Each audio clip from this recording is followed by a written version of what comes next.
sudah, antum ambil Pak Heru. Pak Heru, kitabnya sudah diambil. Kitabnya Pak Andi. Kitab. Nanti kasih resep. Sudah dikasih kan? Terima kasih.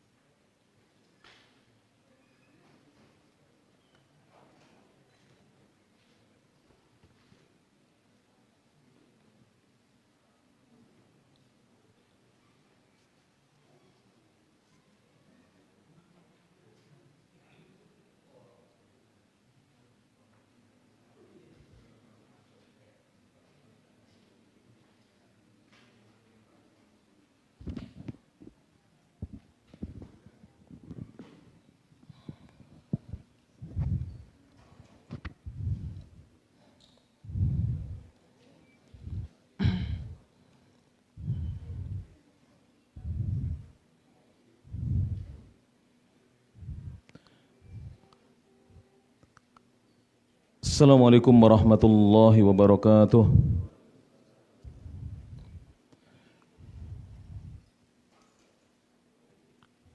Innal hamdalillah nahmaduhu wa nasta'inuhu wa nastaghfiruh wa na'udzu billahi min shururi anfusina wa sayyiati a'malina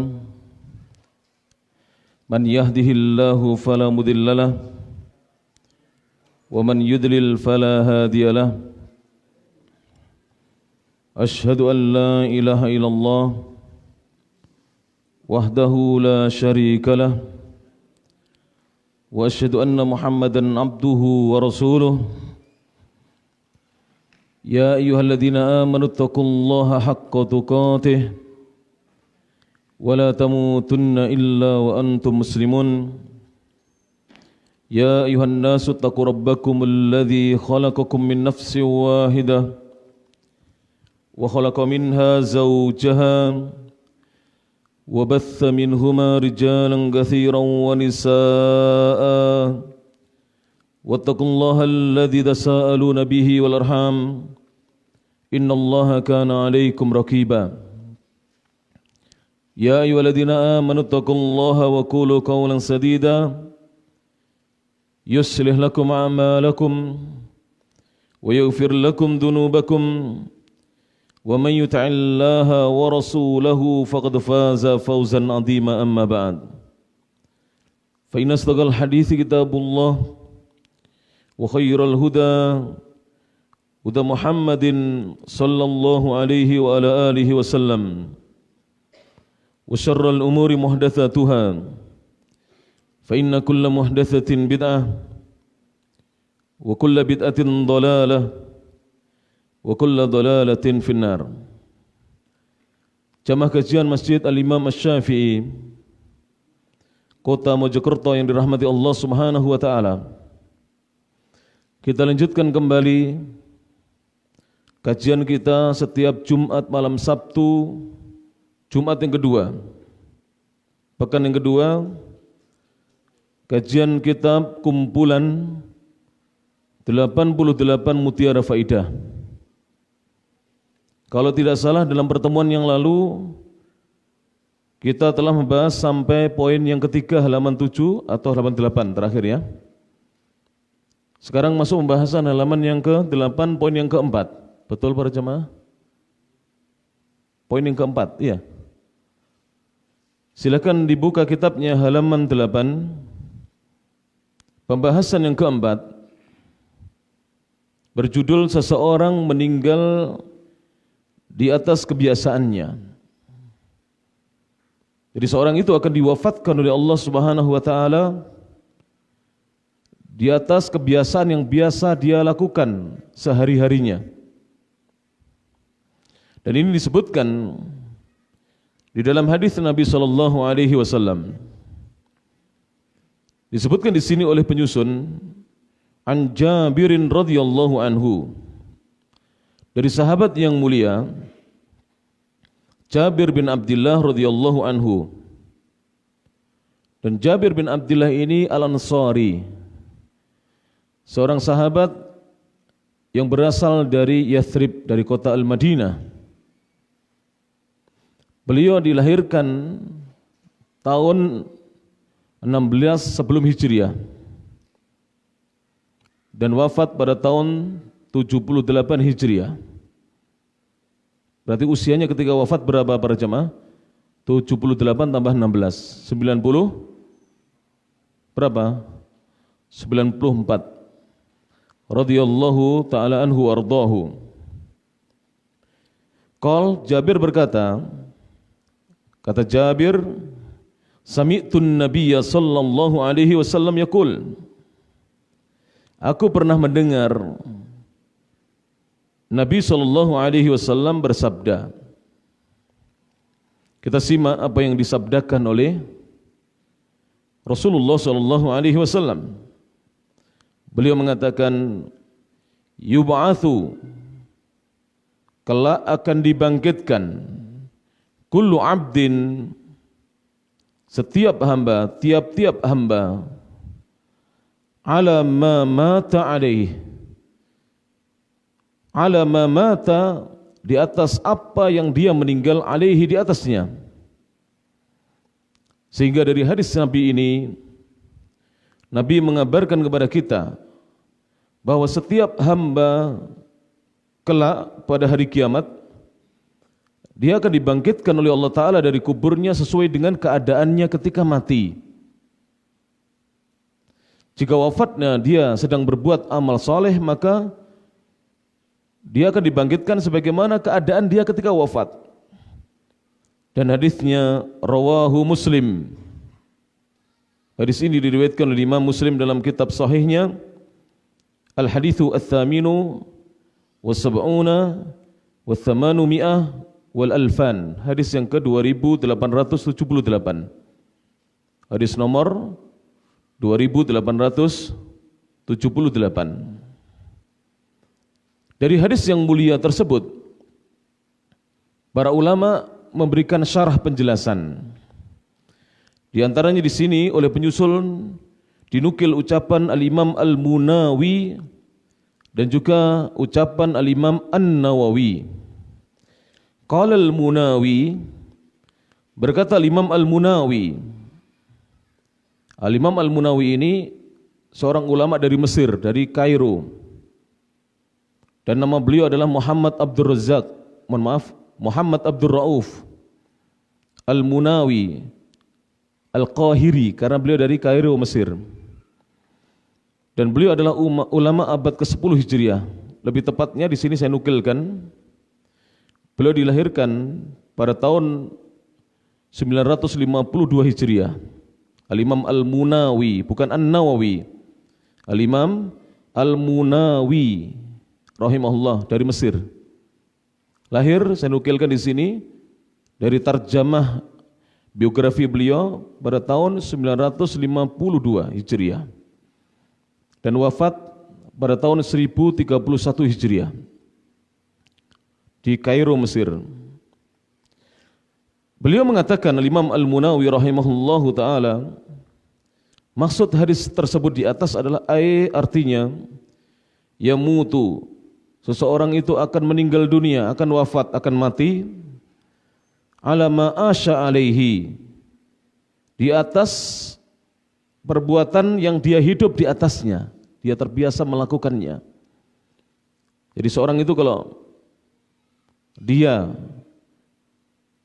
biasa melakukan kebaikan, fa insyaallah meninggalnya di atas kebaikan tersebut. Sebaliknya kalau seorang itu naudzubillah min dzalik, tidak bertobat dari keburukan dan kemaksiatannya, maka dikhawatirkan dia wafat, dicabut nyawanya oleh Allah dalam keadaan dia sedang berbuat maksiat dan kemungkaran. Jadi Imam Al-Munawi mengatakan, artinya yamutu, dia akan meninggal, ala ma asya alaihi, sesuai dengan kebiasaan yang dia hidup di atasnya. Wa yub'atsu, dan dia akan dibangkitkan kelak oleh Allah Ta'ala ala dzalika, di atas perbuatannya itu. Jadi dia akan dibangkitkan di atas perbuatannya itu. Na'udzubillah min dzalik, jika seorang itu terbiasa berbuat keburukan, kemudian diwafatkan dalam keadaan demikian, kelak dia akan dibangkitkan dalam keadaan dia berbuat keburukan. Na'udzubillahi min dzalik. Ucapan Imam Al-Munawi ini disebutkan dalam kitab At-Taisiru Bisyarhil Jami'is Shaghir di juz yang kedua halaman 859. Kemudian syarah yang kedua kita nukilkan ucapan Al-Imam An-Nawawi. Kalau tadi Al-Munawi, adapun yang kedua Al-Imam An-Nawawi. Qala An-Nawawi rahimahullah, berkata Al-Imam An-Nawawi, semoga Allah Subhanahu wa taala merahmati beliau. Al-Imam An-Nawawi ini jauh, beliau hidup sebelum Al-Imam Al-Munawi kurang lebih 300-an tahun sebelumnya. Karena beliau dilahirkan tahun 631 Hijriah dan wafat di usia yang sangat masih muda. Wafat tahun 676 Hijriah. Berarti Al-Imam An-Nawawi wafat di usia berapa para jamaah? 676 dikurangi 631 berapa? 45 tahun. Masih muda. Lebih muda daripada Al-Imam Muhammad bin Idris Asy-Syafi'i. Kalau Asy-Syafi'i lahir tahun 150 Hijriah dan wafat tahun 204 Hijriah di usia 54 tahun. An-Nawawi lebih muda lagi. Namun Al-Imam An-Nawawi ini terkenal. Beliau termasuk minal muhaqqiqin, termasuk ulama-ulama ahli tahqiq, peneliti. Dan banyak tulisan-tulisan beliau yang menunjukkan kedalaman ilmu beliau. Dan beliau diakui di zamannya sebagai seorang ulama besar yang beliau mengikuti madhabnya Al-Imam Asy-Syafi'i rahimahullahu ta'ala. Berkata Imam An-Nawawi, dan saya rasa tidak ada kaum muslimin yang biasa menghadiri majelis-majelis taklim, majelis ilmu, belajar agama kecuali mengenal beliau. Siapa namanya? Yahya ibnu Syaraf An-Nawawi. Tapi beliau lebih dikenal dengan nisbahnya An-Nawawi karena beliau dari desa Nawa. Seorang yang berasal dari desa Nawa, namanya Yahya ibnu Syaraf, kunyahnya Abu Zakaria, bapaknya Zakaria. An-Nawawi Ad-Dimashqi Asy-Syafi'i, beliau bermadzhab Syafi'i. Rahimahullahu taala, beliau berkata, qala al-ulama'u, para ulama berkata. Jadi Al-Imam An-Nawawi di sini menukil ucapannya para ulama. Kata para ulama, yub'atsu, seorang akan dibangkitkan kelak, alal halati, di atas keadaan, sesuai dengan keadaan, allati mata 'alaiha, yang mana orang itu meninggal di atas keadaan tersebut. Kalau seorang meninggalnya dalam keadaan baik, maka dibangkitkan dalam keadaan baik. Sebaliknya, na'udzubillahi min dzalik, jika seorang meninggal di atas keburukannya, maka dia pun dibangkitkan di atas keburukannya. Bisa dilihat dalam Syarh Muslim lin-Nawawi. Dari hadis Rasulullah SAW tersebut ada beberapa faidah yang bisa kita ambil. Faidah hadis, ma yustafadu minal hadis. Al-awwalu, yang pertama, faidah yang pertama adalah meninggalnya seseorang itu sesuai dengan kebiasaannya. Meninggalnya seseorang itu sesuai dengan kebiasaannya. Dari sini para jamaah hendaknya kita menjaga kebiasaan kita, supaya kita nanti diwafatkan di atas kebiasaan yang baik, agar kita tidak diwafatkan dan dijauhkan dari kebiasaan yang buruk. Yang kedua, dibangkitkannya seseorang itu sesuai dengan keadaannya ketika dia meninggal dunia. Jadi faham hubungannya ini ya. Seorang itu meninggal di atas kebiasaannya. Jadi misalnya seorang biasa mabuk, maka dimungkinkan dia akan meninggal dalam keadaan dia mabuk-mabukan. Dan nanti akan dibangkitkan dalam keadaan ketika dia meninggalnya. Kalau dia mabuk, dibangkitkan dalam keadaan demikian. Na'udzubillahi min dzalik. Yang ketiga, pelajaran yang ketiga, nasihat agar kita selalu istiqomah dan memelihara amal soleh hingga datangnya ajal. Jadi hadis Rasulullah SAW tadi adalah nasihat buat umatnya agar selalu istiqomah dan memelihara amal soleh hingga datangnya ajal. Dan Rasul SAW hingga meninggal dunianya istiqomah di atas Islam. Para sahabat, murid-murid beliau radhiyallahu anhum juga ketika mereka meninggal dunia, mereka meninggal di atas keislamannya, istiqomah di atas Islamnya. Maka semoga Allah mewafatkan kita semuanya, baik yang hadir maupun yang mendengarkan langsung lewat Facebook Masjid Imam Asy-Syafi'i Mojokerto. Mudah-mudahan semuanya diwafatkan dalam keadaan baik ketika beramal soleh. Amin ya Rabbal Alamin. Pelajaran berikutnya, dan ini terbukti para jamaah. Beberapa hari yang lalu, wali santri dari pesantren Al-Imam Asy-Syafi'i Tulungagung, ya, bukan Imam Syafi'i Mojokerto, ya, itu wafat ketika zikir setelah sholat duhur. Jadi habis sholat duhur, zikir beliau, kemudian tiba-tiba jatuh ke arah kiri dan wafat. Indah sekali wafatnya demikian para jamaah. Siapa yang tidak ingin wafat di atas ketika dia di meja mengajar, atau ketika dia sedang sholat, atau ketika dia sedang zikir, atau saat dia sedang berpuasa sunnah, atau saat dia sedang membaca Al-Quran seperti Utsman bin Affan radhiyallahu anhu, atau sedang sholat fardu seperti Ali dan Umar bin Khattab radhiyallahu anhuma, ditusuk dalam keadaan sedang sholat. Ini adalah indah berjamaah, meninggal yang husnul khotimah. Thayyib. Pembahasan yang berikutnya, yang kelima, berjudul minum susu sapi murni. Mudah-mudahan setelah ini semuanya besok insya Allah mencari susu sapi murni. Minum susu sapi murni. Dan ini promosi bagi ikhwan-ikhwan atau para jamaah yang berjualan susu sapi murni. Insya Allah ta'ala. Tayyib.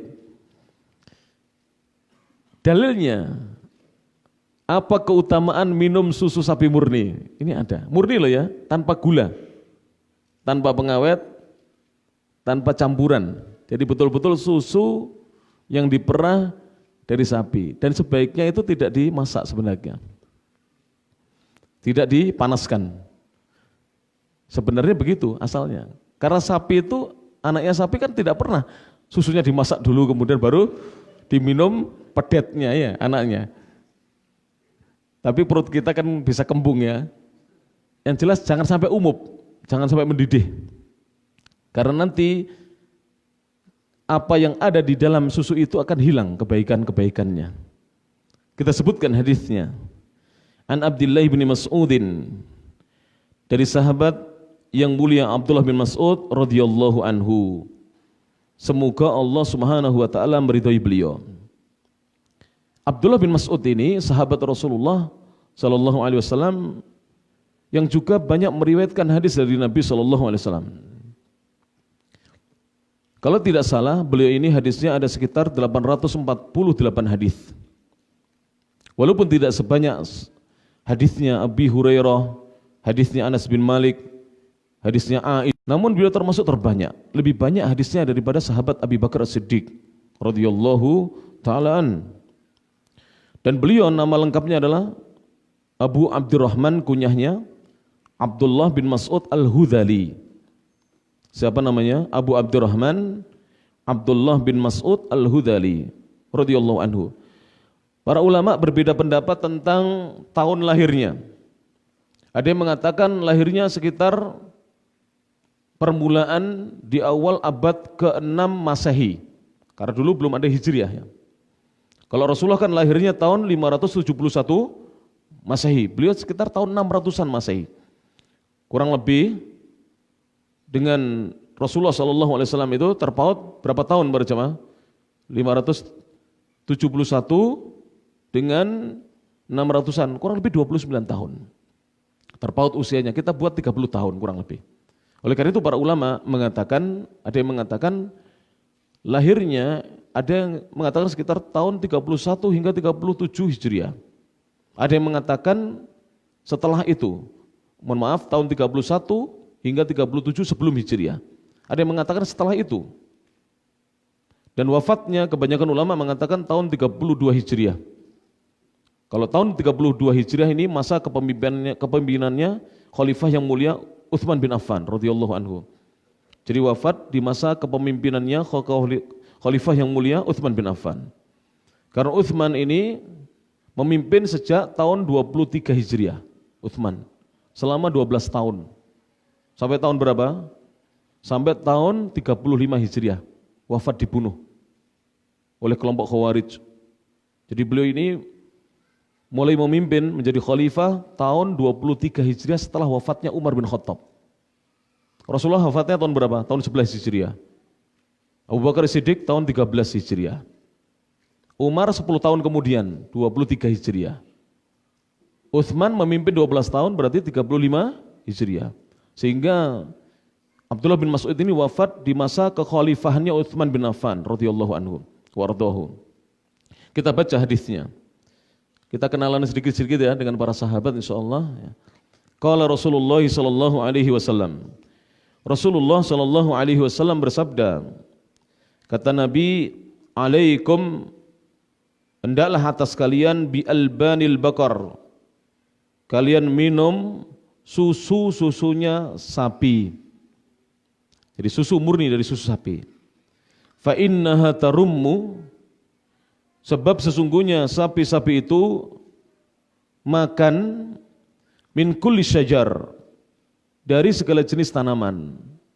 Dan boleh diterjemahkan dengan terjemahan yang kedua, fa innaha tarummu min kulli syajar, sesungguhnya susu sapi itu didapatkan dari sebab sapi-sapi itu makan dari segala jenis tanaman.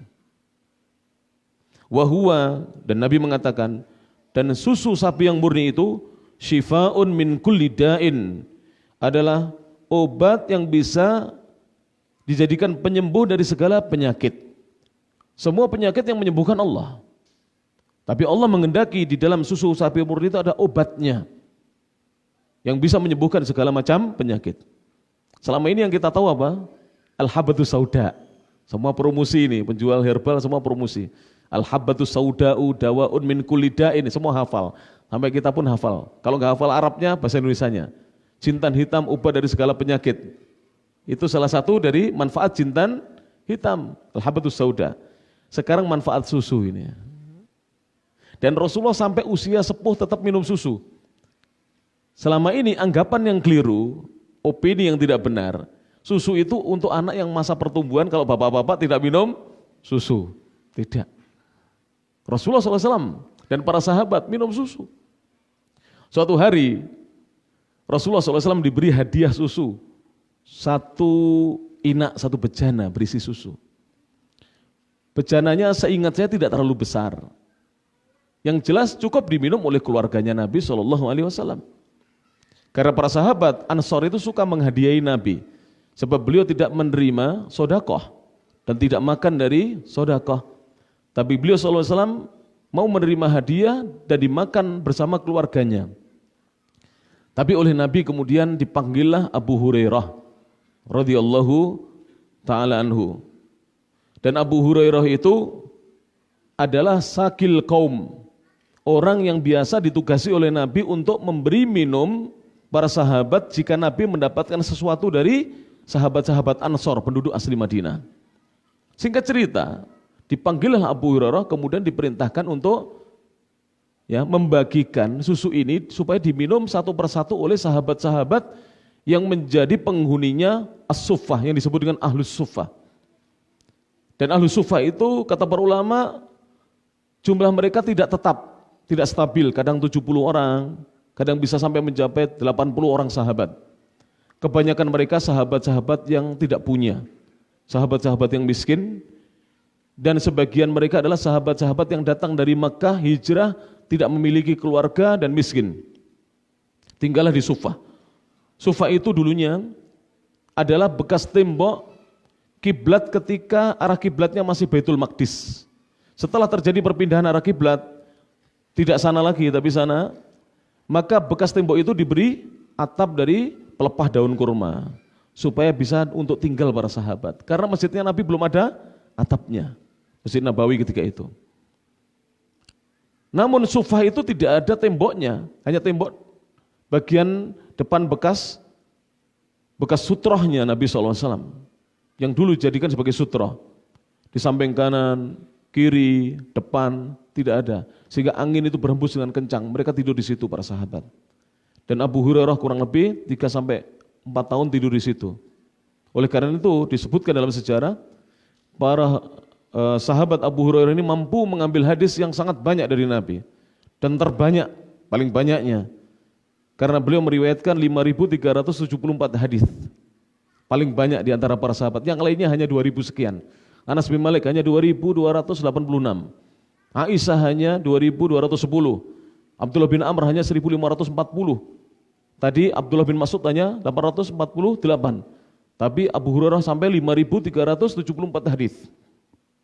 Singkat cerita, Abu Hurairah membawa, ya mungkin beginilah, dibawa disuruh minum. Satu. Kata Nabi, kalau sudah minum, Nabi mengatakan zid, tambah, sampai kenyang. Minum lagi, sudah kenyang ya Rasulullah, dipindahkan sahabat yang kedua. Dari mulut satu sahabat ke sahabat yang kedua, ketiga, sampai disebutkan dalam kisah yang lainnya. Abu Hurairah itu merasa, saya kebagian apa tidak ini? Jangan-jangan sudah habis. Jadi beliau ini menyempatkan melihat, oh masih ada. Zid, giliran Abu Hurairah masih ada, beliau minum. Satu kali, 2 teguk, 3 teguk. Rasulullah mengatakan, zid, tambah ya Abu Hurairah. Beliau mengatakan, saya sudah kenyang ya Rasulullah. Sudah tidak kuat lagi. Dan ternyata di situ masih ada. Ini mukjizatnya Nabi SAW. Akhirnya diberikanlah kepada Nabi. Nabi yang terakhir. Ini kalau di zaman sekarang tidak higienis. Tidak menerapkan protokol kesehatan. Kalau di zaman sekarang ini tidak menerapkan apa? Protokol kesehatan. Mulutnya sahabat 80, Rasulullah yang kata 81 loh ini. Apa enggak kena virus ini nanti? Corona akan apa? Pergi. Rasulullah itu tahu kesehatan para jamaah. Beliau tidak berlebihan di dalam menerapkan kesehatan. Karena penyakit itu tidak akan bisa menular kecuali Allah yang membuat menular. Sekarang kalau, mohon maaf, saya tidak mengecilkan COVID-19. Kita harus waspada, harus menjaga diri, mengikuti aturan pemerintah. Tapi berlebihan takut, ini tidak boleh. Ya kalau teman kita sudah kadung begini ya jangan kita beginilah ya. Ya salaman nanti cuci tangan begitulah. Jangan temannya sudah begini tersinggung. Terus begini COVID. Kenapa terlalu takut para jemaah? Itu teman-teman atau saudara-saudara kita yang di pasar itu. Bertemu ratusan orang, mungkin sampai ribuan orang. Alhamdulillah tidak kena apa-apa. Yang di rumah saja baru keluar sekali langsung kena, iya enggak? Karena yang menularkan bukan manusia, yang menularkan adalah Allah Subhanahu wa taala. Kalau Allah kehendaki menular pasti akan tertular. Tapi kalau Allah kehendaki tidak menular, tidak akan bisa menular. Akhirnya diminum oleh Nabi SAW. Dan beliau minum susu apa? Sapi. Menunjukkan pada jemaah yang rahmat Allah Subhanahu wa taala, susu sapi itu memiliki keutamaan. Hadis ini rawahu At-Tabrani. Diriwayatkan Imam At-Tabrani, hadis yang ke-9164, wal Hakim dan Imam Al-Hakim. Hadis nomor 8224. Wal lafdhu lahu, dan lafaz ini lafaznya Imam Al-Hakim, bukan lafaznya At-Tabrani. Wa sahhahahu Al-Albani, dan hadis ini disahihkan oleh Al-Imam Al-Albani fi Sahihil Jami'i, dalam kitab Sahih Al-Jami', hadis nomor 4059. Wa fi silsilatis sahihah, dan ada juga dalam kitab As-Silsilah As-Sahihah hadis nomor 1943. Faidah hadis. Dari hadis yang mulia itu, pelajaran-pelajaran yang bisa kita petik, yang pertama, anjuran minum susu sapi murni lah ya. Belum pernah? Gak usah gula. Kalau mau sehat, madu. Ya, madu, diberi madu. Jadi gulanya diganti apa? Madu. Insya Allah perpaduan ini tidak membahayakan, karena madu bermanfaat, susu juga bermanfaat. Taib. Wah, pabrik gula bisa tutup ya. Yang kedua, ini bukan kita gembosi minum gula, tidak. Supaya madu ini jadi apa? Minuman harian kita. Selama ini jarang orang minum madu itu. Minum madu kalau sakit, ya kan? Nunggu kalau sakit baru cari madu di teman-teman yang jualan herbal. Harusnya tiap hari kita konsumsi madu, walaupun 1 sendok. Ya, para jemaah. Yang kedua, bolehnya memberi makan sapi, maksudnya hewan sapi, dengan segala dedaunan dan tanaman selama tidak ada maldorotnya. Jadi tanaman apa saja, dedaunan apa saja boleh kita berikan kepada sapi selama tidak ada maldorotnya.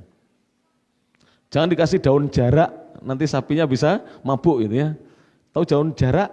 Ya. Jarak itu ada buahnya yang digunakan pelumas dulu di zaman penjajahan Belanda. Itu kalau makan itu bisa mabuk itu.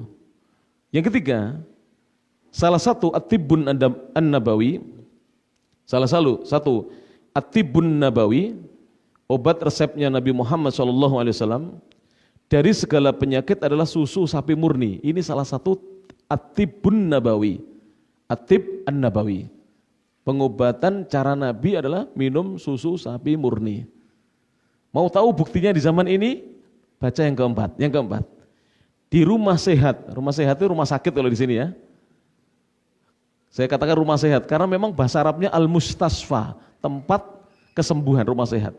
Di rumah sakit jantung yang bernama Amir Sultan di kota Al-Hufuf, provinsi Al-Ahsa di kerajaan Saudi Arabia, para pasien rawat inap diberi minuman susu sapi murni tanpa gula setiap harinya. Jadi di sana itu diberi susu. Dan saya rasa di rumah sakit sini juga diberi susu ya. Tapi sayangnya dicampur gula. Itu susu sapi murni, jadi susu hambar itu. Itu sangat bermanfaat buat orang yang sakit. Susu. Itu setiap hari. Di rumah sakit khusus jantung loh ya.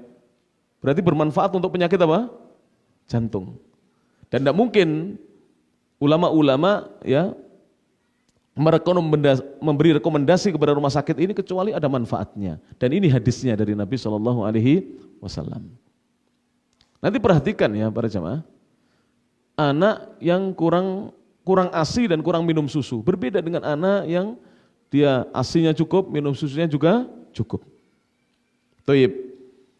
Selesai kita dari pembahasan yang kelima, tinggal prakteknya besok hari cari susu sapi murni. Ya kalau nggak bisa setiap hari, setiap Sabtu atau Ahad keluarga kita biasakan hari minum susu Ahad ini ya, begitu insya Allah. Hari minum susu, insya Allah Ta'ala. Dari mbahnya sampai putranya sampai cucunya ya minum susu sapi murni insya Allah. Yang keenam, kalau belum terbiasa meninggalkan gula, setidaknya ya diberi gula sedikit gitu ya. Diberi gula sedikit, yang penting terasa sudah tidak hambar. Yang keenam, pembahasan yang keenam di halaman yang ke-10, jangan lemah dalam berdoa. Jangan lemah dalam berdoa. Kita baca hadisnya. An Abi Hurairah radhiyallahu anhu. Dari Abu Hurairah radhiyallahu anhu.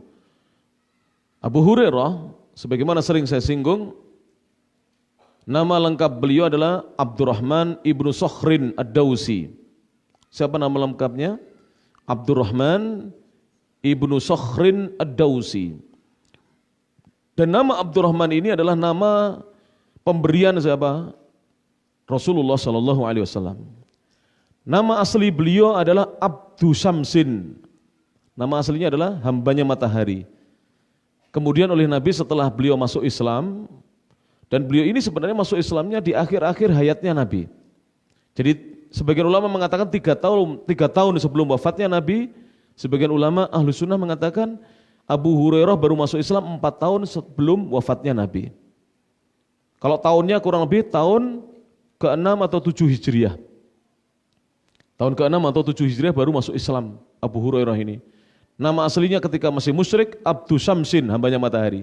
Diganti oleh Rasulullah dengan Abdurrahman. Sebagian ulama kata Imam An-Nawawi menyebutkan nama beliau bukan Abdurrahman tapi Abdullah. Dan ayahnya bukan Sokhr tapi Amr ayahnya.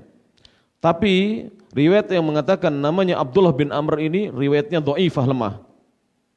Riwayat yang sahihah sebagaimana disebutkan oleh Al-Muhakkikun, ahli tahqiq, namanya adalah Abdurrahman bin Sokhr Ad-Dawsi. Dan Ad-Dawsi adalah sebuah suku, satu kabilah yang ada di negeri Yaman, kabilah asli Yaman, asalnya Yaman. Abu Hurairah ini. Beliau sebagaimana saya sebutkan tadi hadisnya berapa para jamaah? Siapa yang nyatat tadi? 5.000 berapa? 374. Dihafalkan. 5374. Jangan ditomboi lah ini ya. 5.374 hadis. Radhiyallahu anhu, semoga Allah Subhanahu wa taala meridhai beliau. Anin Nabi sallallahu alaihi wasallam. Dari Nabi sallallahu alaihi wasallam, qol, Nabi bersabda, a'jazun nasi, manusia yang paling lemah adalah man ajaza, adalah siapa saja adalah seseorang yang dia lemah fid du'ai, di dalam berdoa. Jadi orang yang lemah di dalam berdoa, Dengan kata lain, malas berdoa atau jarang berdoa, itulah manusia yang lemah. Bahkan bukan lemah, paling lemah kata Nabi. Jadi manusia yang paling lemah adalah siapa yang dia lemah di dalam berdoa. Oleh karena itu perbanyak doa. Kalau bahasa orang sekarang, doa ini dikerjakan berulang-ulang. Pagi berdoa banyak, siang berdoa banyak, digeber berdoa. Sebab selama ini kita ini bukan tidak diberi oleh Allah, tapi belum diberi karena kita kurang berdoa. Kita belum maksimal di dalam memohon kepada Allah Subhanahu wa taala. Dan kadang pun berdoa tidak faham arti doanya. Dan insya Allah para jamaah sebentar lagi akan terbit, ini kitab yang terbaru ya. Walaupun sudah banyak para ulama dan para ustadz menulis kitab tentang zikir dan doa, tapi saya tulis lagi. Kenapa? Ini saya model lebih ringkas dan di dalamnya ada sisipan doa dari Al-Quran dan Sunnah. Ini kitabnya, insya Allah ta'ala, segera terbit ini. Dan sudah diterjemahkan sekalian. Insya Allah. Nanti bisa dimiliki. Kitab tentang zikir dan doa para jemaah. Dibawa kemana-mana, kalau belum hafal dibawa kemana-mana. Sebagian dari kita dia berdoa dan mampu melafadzkan dalam bahasa Arabnya. Namun yang kita sayangkan dia tidak paham apa doa yang dia baca. Nanti dibahas di situ, dibaca di situ doa-doa yang diajarkan dalam Al-Quran maupun diajarkan dalam sunnah-sunnah Nabi SAW. Maka jangan lemah dalam berdoa. Jangan malas berdoa. Hendaknya kita sering dan banyak berdoa. Dan Allah mencintai orang-orang yang banyak berdoa. Baca nanti surat Al-Baqarah 186. Surat nomor 2 ayat 186. Baca juga surat Al-Mu'min. Al-Mu'min itu Ghafir. Surat nomor 40 ayat 60. Al-Baqarah 186. Ghafir atau Al-Mu'min ayat nomor 60. Suratnya urutannya nomor 40. Dua ayat ini menunjukkan bahwa Allah itu mencintai orang-orang yang banyak berdoa. Karena Allah perintahkan doa itu. Karena jika amalan itu diperintahkan dengan perintah yang wajib, maka amalan itu adalah amalan yang paling dicintai oleh Allah. Karena Allah itu mencintai amalan-amalan yang fardu. Kalau dalam surat Al-Baqarah apa bunyinya para jemaah? Wa idza sa'alaka ibadi anni fa inni qarib ujibu da'watad da'i idza da'an falyastajibu li wal yu'minu bi la'allahum yarshudun. Wa idza sa'alaka ibadi, dan apabila hamba-hambaku bertanya kepadamu wahai Nabi Muhammad, maka jawablah apa? Fa inni qarib. Sesungguhnya aku ini maha dekat. Ujibu, dengarkan ini. Da'watad da'i, aku perkenankan, aku ijabai doanya orang yang mau berdoa. Idza da'an, jika dia berdoa hanya kepadaku. Falyastajibu li, maka hendaknya dia mengijabai perintah-perintahku dan meninggalkan larangan-laranganku. Wal yu'minu bi, dan beriman kepadaku. La'allahum yarshudun, agar mereka mendapatkan petunjuk. Ini surat Al-Baqarah ayat berapa? Benar ya, 186. Ada dalam surat Ghafir Al-Mu'min. Ghafir ini surat nomor 40 setelah Az-Zumar, sebelum Fussilat. Ayat 60 Allah mengatakan bagaimana? Wa qala rabbukum ud'uni astajib lakum. Innal ladzina yastakbiruna an ibadati sayadkhuluna jahannama dakhirin. Ini dua ayat ini cukup melecut kita, mencambuk kita untuk kita banyak berdoa kepada Allah. Karena Allah perintahkan. Wa qala rabbukum, dan Rabbmu berkata, ud'uni, berdoalah kalian hanya kepadaku. Apa jawaban Allah? Astajib lakum. Aku akan penuhi doa-doa kalian. Dan Rasul menyebutkan di dalam hadis-hadisnya, jika tidak ada penghalang dikabulkannya doa, di antaranya penghalang apa? Makanan yang haram, pakaian yang haram, gizi yang haram masuk ke dalam tubuh kita, kemudian durhaka kepada kedua orang tua, berbuat kesyirikan dan kebid'ahan, dan lain-lain penghalang doa, maka doa itu akan dikabulkan. Hanya saja bentuk pengkabulannya bermacam-macam.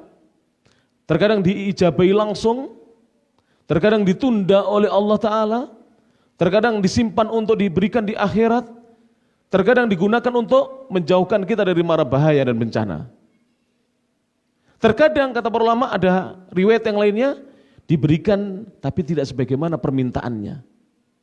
Misalnya anak muda, dia minta kepada Allah supaya dia diberi pekerjaan, dimudahkan mendapatkan pekerjaan. Tapi dia diberi jodoh dulu oleh Allah Ta'ala. Jadi diberi dalam bentuk yang lainnya. Dan ini banyak.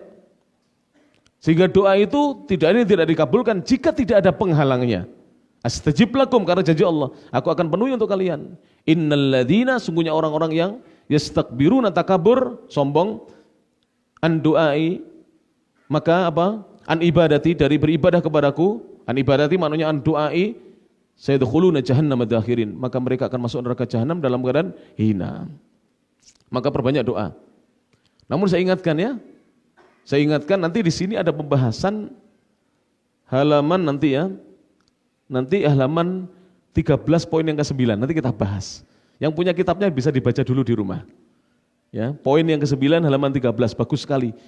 Kaitannya dengan doa, ternyata angan-angan, jika itu angan-angan kebaikan, itu adalah doa yang akan Allah kabulkan dengan syarat kita betul-betul hanya berangan-angan memohon kepada Allah.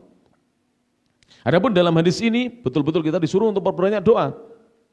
Kemudian Nabi bersabda, wa abkhalun nasi, dan manusia yang paling bakhil adalah, paling kikir, paling pelit adalah man bakhila bis salam, adalah seseorang yang bakhil di dalam menebarkan salam. Hadisnya rawahu at-Tabrani, diriwayatkan Imam at-Tabrani fil Mu'jamil Awsat, dalam Mu'jam al-Awsat hadis nomor 5737, wal Baihaqi, dan al-Imam al-Baihaqi fi Syu'ab, dalam kitab Asy-Syu'ab, Syu'abul Iman, hadis nomor 8238.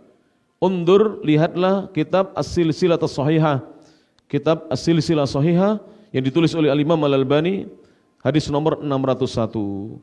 Pelajaran dari hadis tersebut, faidah hadis yang pertama, doa itu ibadah yang ringan untuk dikerjakan. Namun saya tadi lupa menjelaskan, ada satu syarat diterimanya doa adalah seorang yang berdoa harus yakin doanya dikabulkan. Tidak boleh meminta kepada Allah sedangkan dia tidak yakin. Mana dasarnya? Hadis yang dihasankan oleh sebagian para ulama, Rasul mengatakan, ud'u rabbakum, kata Rasulullah sallallahu alaihi wasallam, berdoalah, mintalah kalian kepada Rabb kalian, sembahan kalian, wa antum, dalam keadaan kalian muqinuna bil ijabah, yakin akan dikabulkan. Jadi harus yakin. Kebanyakan kita berdoa kurang yakin, harus yakin Allah akan kabulkan, cepat atau lambat. Pelajaran yang kedua, orang yang paling lemah adalah orang yang malas dalam berdoa. Orang yang paling lemah, kata Nabi, adalah orang yang malas dalam berdoa. Yang ketiga, orang yang tidak mau mengucapkan salam kepada saudaranya adalah orang yang paling kikir, paling pelit. Maka jangan pelit para jamaah yang rahmati Allah Subhanahu wa taala. Yang keempat, anjuran untuk memperbanyak doa dan mengucapkan salam. Jadi kita dianjurkan untuk memperbanyak doa dan memperbanyak kita menebarkan salam, mengucapkan salam. Yang kelima, yang terakhir, mengucapkan salam hukumnya sunnah muakkadah. Apa artinya sunnah muakkadah? Sunnah yang sangat ditekankan, sangat dianjurkan.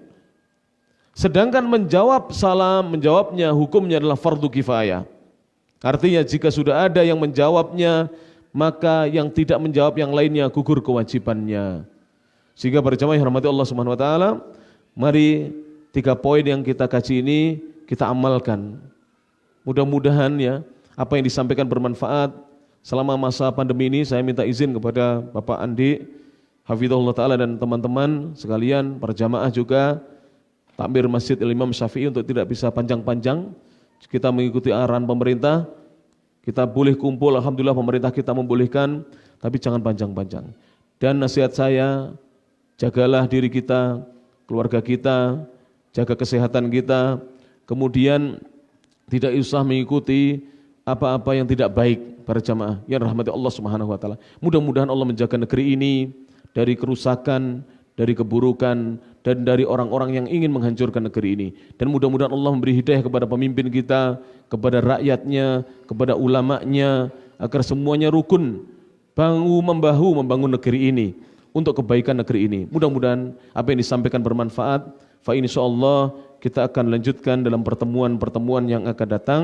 Subhanakallahumma wa bihamdik asyhadu an la ilaha illa anta astaghfiruka wa atubu ilaik wa akhiru da'wana anil hamdulillahi rabbil alamin. Tsumma assalamu alaikum warahmatullahi wabarakatuh.